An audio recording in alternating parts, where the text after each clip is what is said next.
जी, नमस्कार, आदाब, सत श्री अकाल जी। मैं साहिल, आप देख रहे हैं जी नॉक टीवी और आप देख रहे हैं जी हमेशा की तरह आपका फेवरेट शो जी बॉलीवुड अखबार।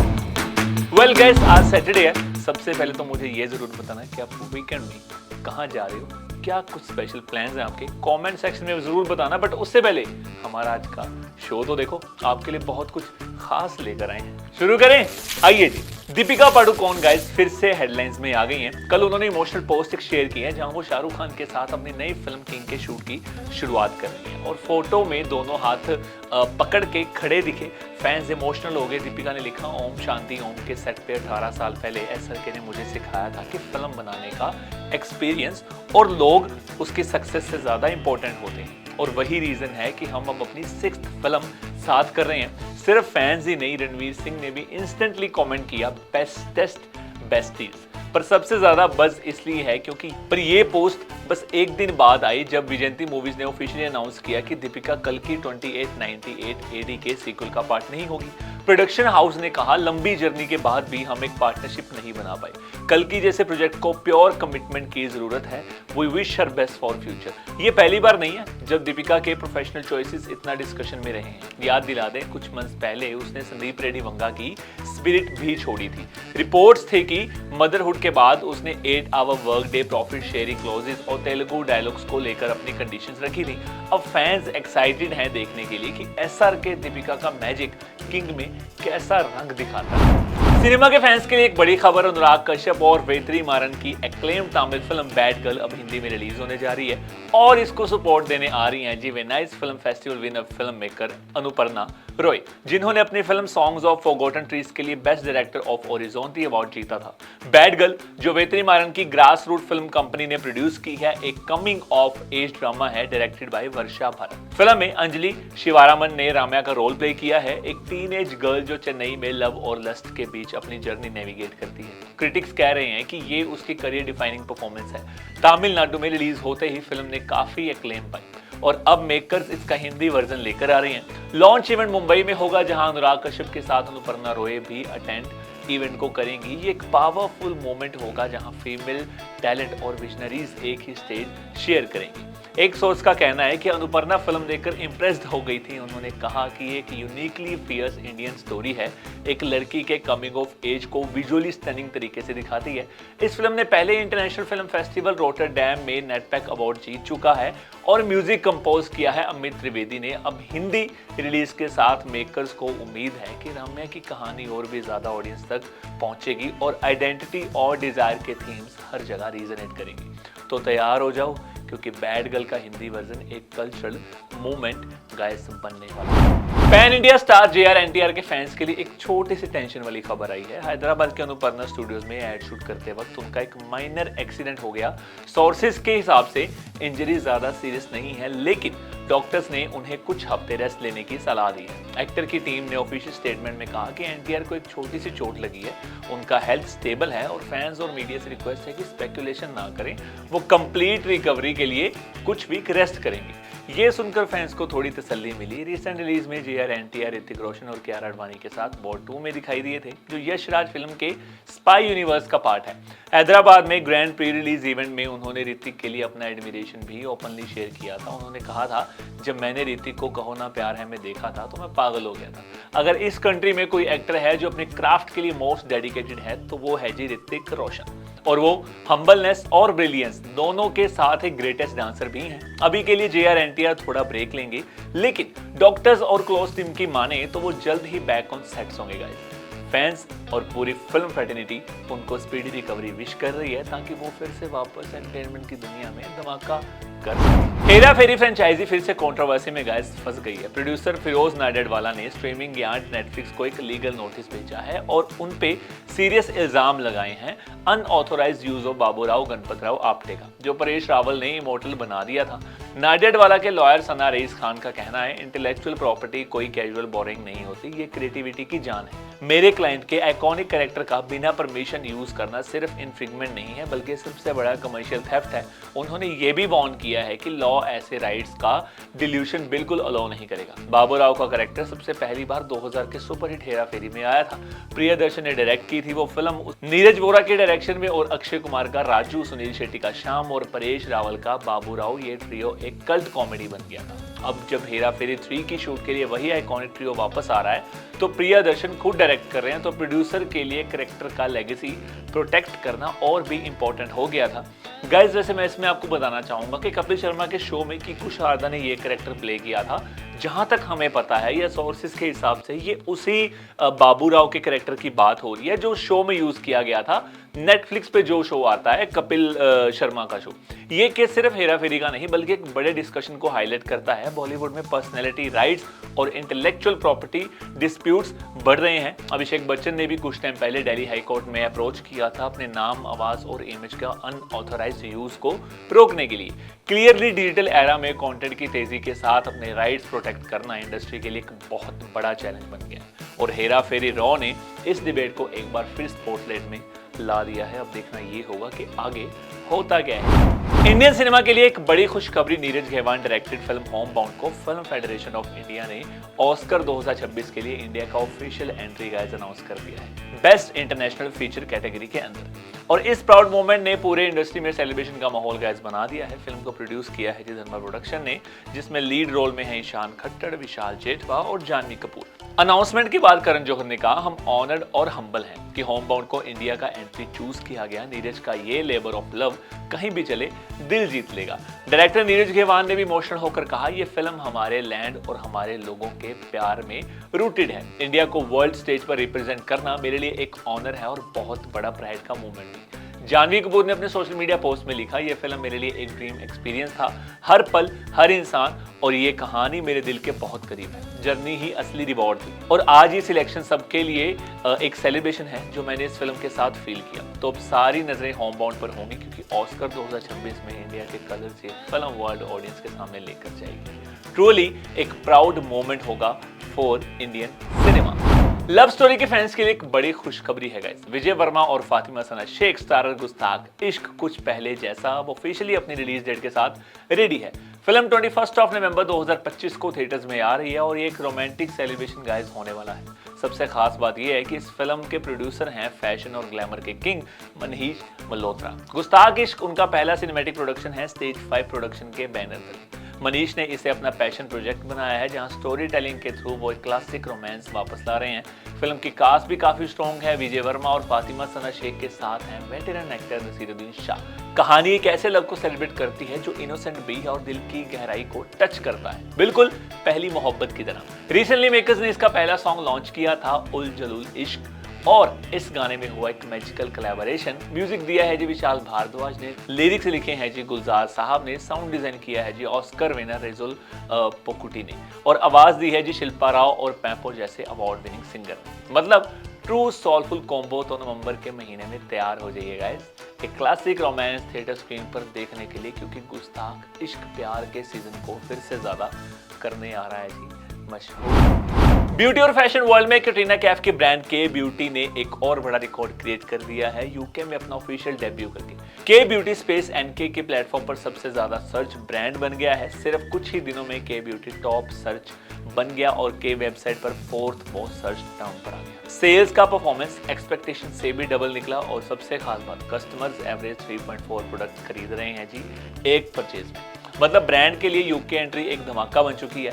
लिप कैटेगरी सबसे ज्यादा शाइन करी है। हाइड्रा क्रीम लिपस्टिक ने बेस्ट सेलिंग प्रोडक्ट बनकर टॉप 10 रैंकिंग ले ली है और 16 शेड में से 11 शेड के लिए हैवी डिमांड आ रही है। इसके अलावा काजल, आईलाइनर, डिओ मैटे लिक्विड लिपस्टिक, हाइड्रेटिंग फाउंडेशन, मैटे ड्रामा बुलेट लिपस्टिक और आई कैनवस आई शेडो पैलेट्स भी पॉपुलर कैटेगरी में आ गए हैं। के ब्यूटी 2019 में कैटरीना कैफ और नायका के पार्टनरशिप के साथ लॉन्च हुई थी।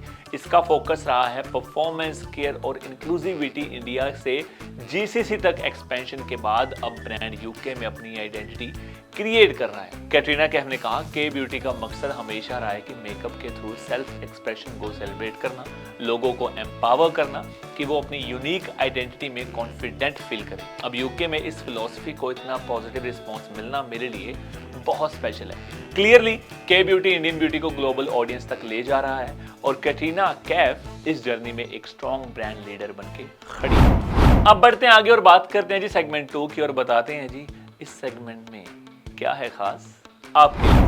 वैसे आज के सेगमेंट में आप ही देखो अपने फेवरेट आर्टिस्ट को और बताओ जरा कि कौन कौन है जी इसमें। Have a look guys. जगह आने दो, रुक जाओ। एक मिनट साइड चलिए इधर से साइड आइए थोड़ा सा साइड मैडम को जगह दो। कौन चिल्ला रहा हो? काजल जी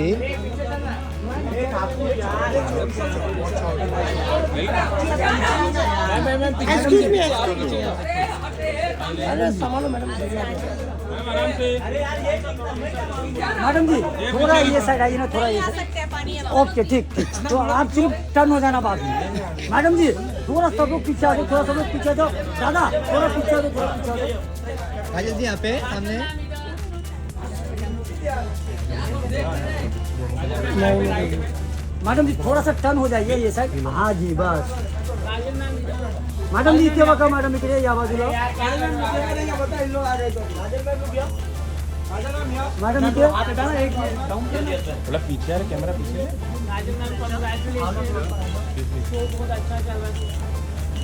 मैडम इथे बघा। Ma'am solo. मैडम मैडम जी सोलो। इधर से मोबाइल दिखाए, मेरा फोन है। ए रुको रे, रुको एक मिनट, रुक जाओ।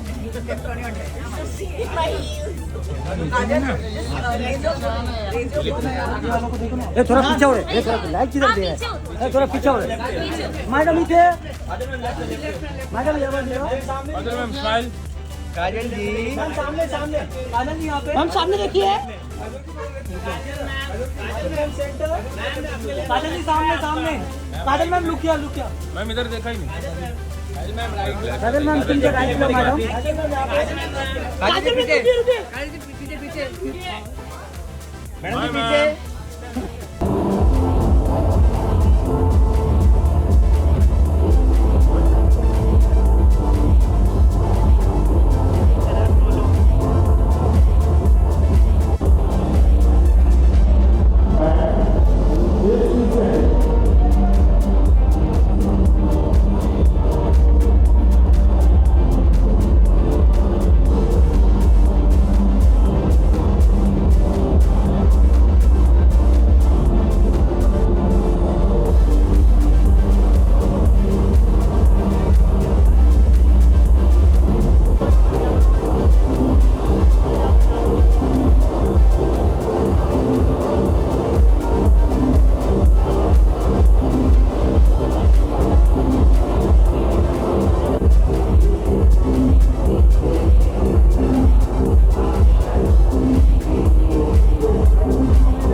सीमा कमाओ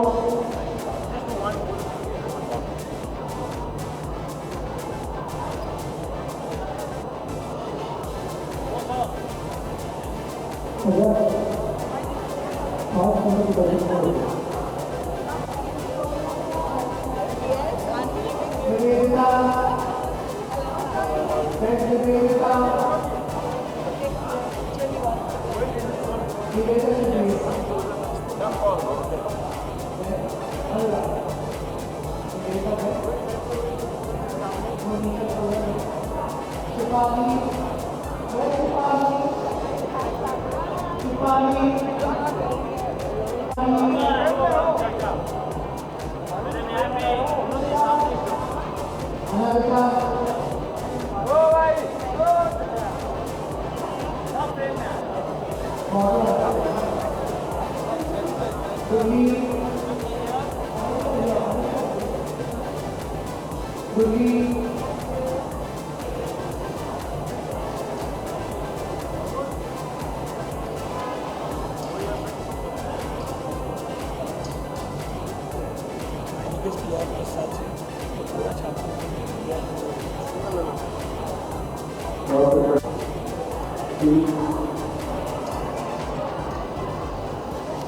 कुछ बोलना है?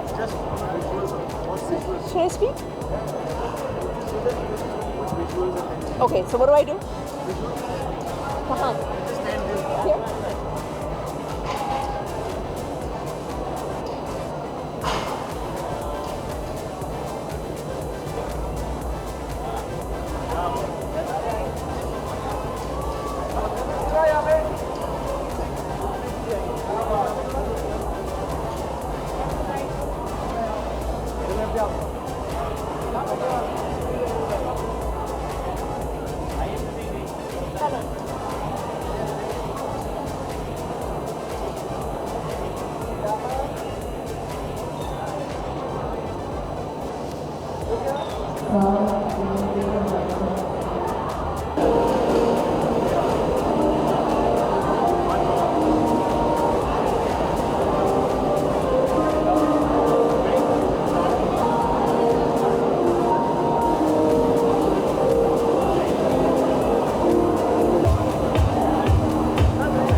अब बढ़ते हैं आगे और बात करते हैं जी सेगमेंट 3 की और बताते हैं जी कि रीसेंट रिलीज फिल्म ने कितने पैसे कमाए। तो बात शुरू करते हैं जोली LLB 3 की। डे 1 को इस फिल्म ने अर्न किए जी 12.50 crore rupees. Oh my God, वैसे एक्सपेक्टेड था। अक्षय और अरशद की केमिस्ट्री वाकई लाजवाब है। आपने देखी? बताना जरा। आगे बढ़ते और बात करते हैं जी फिल्म मेराई की। डे 8 को इस फिल्म ने अर्न किए जी 2.50 करोड़ रुपीस और टोटल इस फिल्म ने अर्न किए हैं जी 67.60 करोड़। इसी के साथ अब आगे बढ़ते हैं और बात करते हैं जी टाइगर श्रॉफ स्टारर फिल्म बागी 4 की। डे 15 को इस फिल्म ने अर्न किए जी 6 लाख रुपीस। टोटल इस फिल्म ने अर्न किए हैं जी 52.64 करोड़। तो ये था दोस्तों आज का शनिवार का बॉलीवुड अखबार। हम मिलते हैं मंडे, लगाते हैं रौनक और देते हैं जी आपको fresh update. Till then guys, enjoy करो वीकेंड और देखते रहो बॉलीवुड अखबार। Thank you so much. सत श्री अकाल।